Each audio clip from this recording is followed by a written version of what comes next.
ये तो आप लोग देख ही रहे होंगे, पिछले 7 साल पहले जब 55 से 60 रुपए पेट्रोल डीजल के दाम हुआ करते थे, आज 100 के पार चले गए हैं। 400 रुपए सिलेंडर के दाम हुआ करते थे, आज 900 के पार चले गए हैं। खाने का तेल देख रहे होंगे, सब्जियां देख रहे होंगे, राशन देख रहे होंगे, अन्य अनाज और दाल देख रहे होंगे। सारे की महंगाई आज आसमान छूते हुए जा रही है, लेकिन इन लोग आज भी सोए हुए हैं। एक टाइम पे 65 से 70 रुपए पेट्रोल हुआ करता था, आज 70 से इन्होंने 100, 110, 115 पहुंचा दिया और उसको 5 रुपए का मात्र कम करके उसको कम बोलते हो।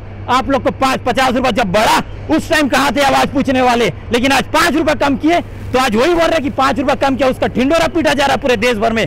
लेकिन 70 का जब 110 किया गया उस टाइम इनकी बोलती क्या बंद हुई थी, उस टाइम में कहा था। आज सोशल मीडिया में ट्रेंड किया जा रहा है कि 5 रुपए का हमने कम किया, 5 रुपए का हमने कम किया। हम आज स्मृति ईरानी जी से पूछना चाहते हैं, जब 300 और 400 के सिलेंडर हुआ करते थे, मात्र 5 से 10 रुपए जब सिलेंडर के दाम बढ़ते थे तो सड़कों पर सिलेंडर लेके उतर जाते थे। राजनाथ जी सड़कों पर सिलेंडर लेके उतर जाते थे, लेकिन आज 400 का 900 हो गया, डबल से भी महंगा। लेकिन इनकी आंखें ये नींद से जागे नहीं है। ये कई बार पूर्व प्रधानमंत्री जी को, मनमोहन सिंह जी को, स्मृति ईरानी जी चूड़ी भेंट करने निकल जाती थी, लेकिन आज वो दिखती नहीं। आज अगर उनमें हिम्मत है तो 400 का जब 900 सिलेंडर हुआ है तो नरेंद्र मोदी जी को जाकर चूड़ी भेंट करे और उनसे निवेदन करे कि महिलाओं के सम्मान में वो भी एक महिला है, वो महिलाओं का दर्द समझ सकती है। उनको जाके निवेदन करना पड़ेगा कि 900 का सिलेंडर को वापस से 400 किया जाए। नरेंद्र मोदी शर्म करो, नरेंद्र मोदी शर्म करो, नरेंद्र मोदी शर्म करो।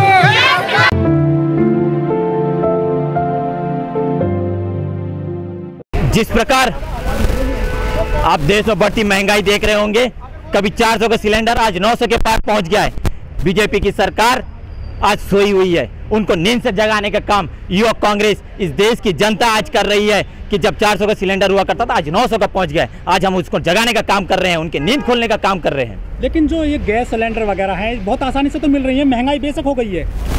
बहुत आसानी से क्या मिल रही है, इन्होंने सिर्फ पेट पे लात मारा है। जब 400 का सिलेंडर था उस टाइम भी आसानी से सिलेंडर मिल जाया करता था। इन्होंने बस एक स्कीम चलाया कि हर घर सिलेंडर पहुंचाने का, हर घर सिलेंडर तो पहुंचा दिया। पहले नारियों का सम्मान करते हैं, उनके बाद 400 का सिलेंडर को 900 पहुंचाने के बाद उनकी बेइज्जती करते हैं। अब वो सिलेंडर कहां से भराएंगे? 400 का सिलेंडर आसानी से भराया जा सकता था, लेकिन वो बेचारे गरीब आम नागरिक वो 400 सिलेंडर अब 900 में कहां से खरीदेंगे? उनके पास जेब में पैसे भी तो होने चाहिए। इस बढ़ती महंगाई में हर किसी की आर्थिक स्थिति का डामाडोल हुआ है। लेकिन जो गैस सिलेंडर वगैरह हैं, सरकार ने उज्ज्वला गैस योजना के तहत गरीबों को सिलेंडर बांटे तो हैं। वो तो आप भी जानते हैं कि सिलेंडर सिर्फ बटे हैं, लेकिन वो आज सिर्फ फोटो खिंचाने के लिए रह गए गरीबों के घर में। क्यों? क्योंकि इस बढ़ती महंगाई में उन बेचारों को सिलेंडर तो दे दिया, लेकिन उसको वापस से भराएंगे क्या? इनकी योजना वही थी, दे दिए 1000 का सिलेंडर और उनसे आज हजारों रुपए उस सिलेंडर का दाम को 400 से 900 करके हजारों रुपए वसूली कर लिए, करोड़ों रुपए ये वसूली कर लिए और उन सभी पैसों को उद्योगपतियों को फायदा पहुंचाया है, ना कि आम नागरिक को फायदा पहुंचा इससे। वो तो हमको भी समझ में नहीं आता कि आज मीडिया शांत क्यों बैठी हुई है। कई ऐसी मीडिया है जो आम नागरिकों की जब आवाज उठाती है, ऐसी नहीं कि हर मीडिया शांत बैठी हुई है। कुछ मीडिया इनकी कठपुतली बन के बैठी हुई है। हो सकता है वो मीडिया आज इनके खरीद के रखे होंगे, अंबानी अडानी के मीडिया होंगे, उनके पास करोड़ों अरबों रुपए के उद्योगपति के पास फायदा पहुंच रहे हैं। हो सकता है उनकी मीडिया होगी, इसलिए उनको ये महंगाई नहीं दिख रही, आम जनता की परेशानी नहीं दिख रही है। लोग कह रहे हैं महंगाई बेशक है, लेकिन देश मजबूत हाथों में है। आज हिंदू मजबूत हुआ है। बात वही बात है, यह देश सिर्फ हिंदुओं का देश नहीं है। इस देश में तमाम धर्म के लोग रहते हैं, विभिन्न जातियों के लोग रहते हैं, हिंदू, मुस्लिम, सिख, ईसाई सारे लोग रहते हैं। और इस देश का नारा ही ऐसी है, हिंदू, मुस्लिम, सिख, ईसाई हम सब आपस में भाई भाई।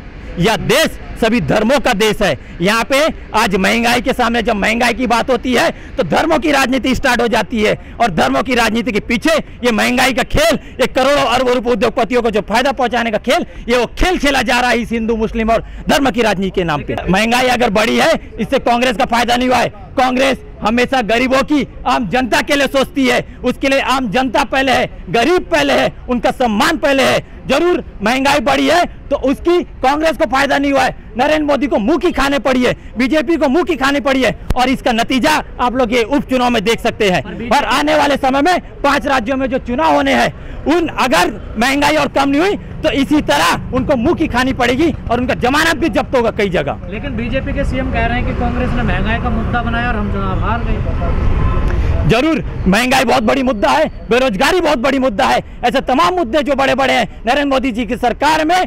नोटबंदी बहुत बड़ा मुद्दा रहा है, जीएसटी बहुत बड़ा मुद्दा रहा है। सारे मुद्दे, इनके सारे जो योजनाएं आज सारे विफल है। इन सारी चीजों को देखते हुए आज जनता ने इनको उपचुनाव में जवाब दे चुका है। महंगाई बढ़ रही है, बेरोजगारी बढ़ रही है, हर चीज बढ़ते जा रहे हैं, तो सफलता किस बात की? सफलता सिर्फ इसी बात की है इनकी कि ये पहले चाय बेचते थे, आज अरबों रुपए खर्चा करके, करोड़ों रुपए खर्चा करके विदेश की यात्रा करते हैं और अंदर दिन में 4 बार अपना सूट बदलते हैं और फोटो खिंचाते हैं। तरक्की तो उनका हुआ है, आम जनता का कोई तरक्की नहीं हुआ है। रोजगार चाहिए, मंदिर। इस देश में रोजगार भी जरूरी है और सभी धर्मों का सम्मान के लिए मंदिर भी जरूरी है। अच्छा, तो मंदिर बना रही है सरकार तो वो वही जान सकते हैं कि कितनी मंदिर बन चुकी है और बनी है, क्योंकि मैं वही बात कह रहा हूँ। जब जब महंगाई बढ़ती है, मंदिर और मस्जिदों की बात सामने आती है। जब जब आम आदमी के पेट पर लात मारते हैं नरेंद्र मोदी जी, तब तब हिंदू मुस्लिम की बात आगे आती है। इसी तरह यह धर्मों की राजनीति करके इन तमाम आम जनता के मुद्दों को छुपाने की कोशिश कर रही है।